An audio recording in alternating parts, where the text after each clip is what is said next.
I'm Deborah Harkness, the author of A Discovery of Witches and the rest of the All Souls series. Whether you're a long-standing reader of the series or whether you've come to it from the television show or you're a brand new reader, you might wonder about Diana and Matthew's children, the twins, Becca and Pip, Rebecca and Philip.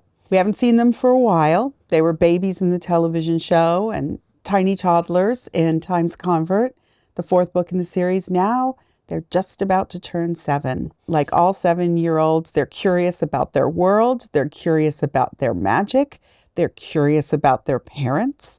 They give us a chance to see and imagine what Diana's life might have been like had she been surrounded by a large, extended family.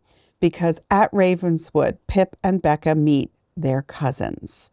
That means that magic becomes part of their summer, whether it's sailing on the waters off of Boston or digging for clams or playing magical egg and spoon races. It's a great reminder that Diana lived a very isolated, fearful childhood and that her children just might be able to experience something a little bit different. What drew me back to Diana and Matthew was a long-standing sort of plot loophole in the first 4 books of the series. We meet Stephen Proctor, her father, but very little is said about the Proctor family. And it was always a sort of secret, a little ace up my sleeve, that we would at some point be able to return to the Proctors and find out about Stephen's family and Stephen's family's connection to the events that happened back in 17th century Salem with the witch hunts. As most of you know, the Salem witch trials were one of the last of the great witch panics of early modern England. And they were really a very troubling case in which we saw a small community come apart at the seams. For me, as a historian, the real sadness of Salem is that neighbor turned on neighbor. Fingers were pointed in every direction. Everyone, in order to divert speculation or suspicion away from themselves, said, oh, their neighbor is a witch, and my baby got sick, and so looked at them cross-eyed, or my cow got ill. I really wanted to sort of illuminate the ways that the bishops and the proctors have a very different sort of profile when it comes to Salem.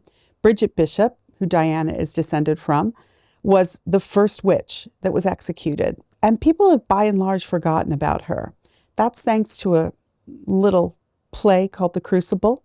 And in The Crucible, John Proctor is the lead character. So mostly when we think Salem, we think John Proctor.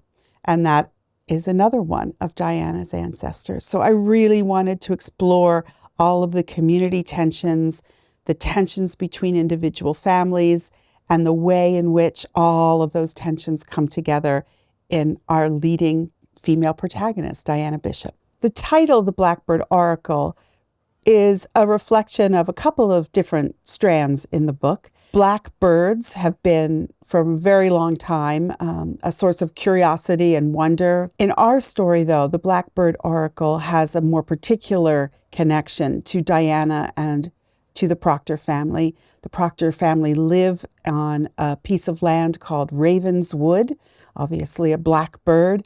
And also there are a set of mysterious cards, oracle cards, that enter into Diana's magical practice.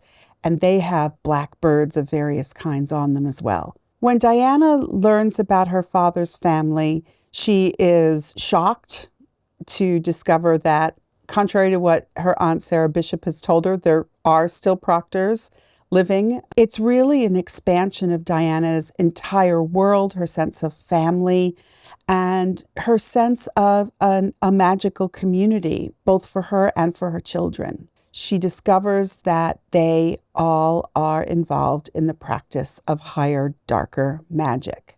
Now, this is something that Diana has really steered clear from ever since she was a child. Her Aunt Sarah and her Aunt Emily told her, don't embark on higher magic. It leads to dark things. It makes a witch turn dangerous and turn bad. But Diana is surrounded by conjurations and very different ghosts with hexes and poisons. She needs to make a decision for herself about what her relationship is going to be with the dark path of higher magic.